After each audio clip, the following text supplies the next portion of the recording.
So we're here at a 6-stall Tesla SuperCharger. You can tell because it's a big red station. To charge this Model Y, you simply press the button, opens the charge port, plug in. This light here will turn green when it's receiving power.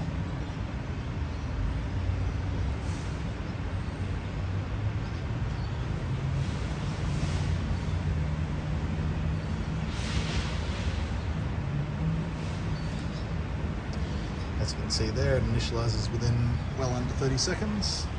These are all the bays, 3B and 3A. So because we're not sharing with another car, we'll be getting full power, which means up to 1,000 kilometers an hour in this car. As you can see here, we're currently getting 900 plus kilometers per hour. Any Tesla SuperCharger over 100 kilowatts is going to give you roughly this sort of speed. If you're starting with a state of charge under 50%, as you can see, we've currently got 19. You can toggle that here between kilometers and percentage, and pressing the battery will actually bring up the full charging information here.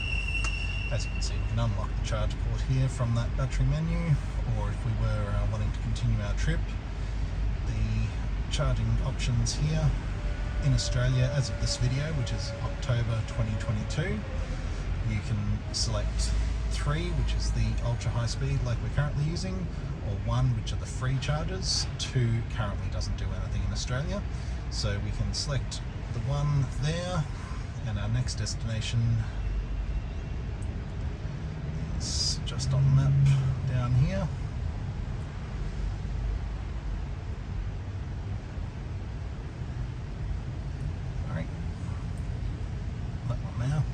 So this charging station that we're going to go to next is free to use.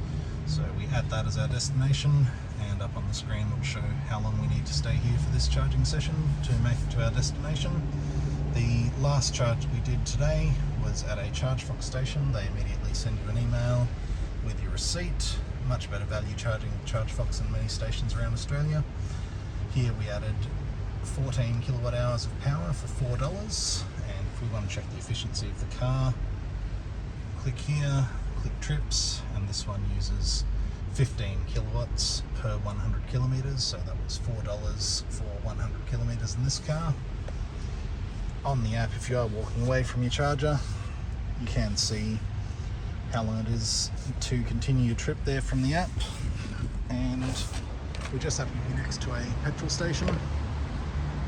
If we were to fill up there for $2 a litre on diesel, if you're getting 10 litres per 100 kilometres, then that means obviously you're spending $20 per 100 kilometres on diesel, as opposed to the ChargeFox fill that we did earlier today, which was 14 kilowatt hours for $4. So roughly 1/4 the cost of a diesel using 10 litres per 100 kilometres.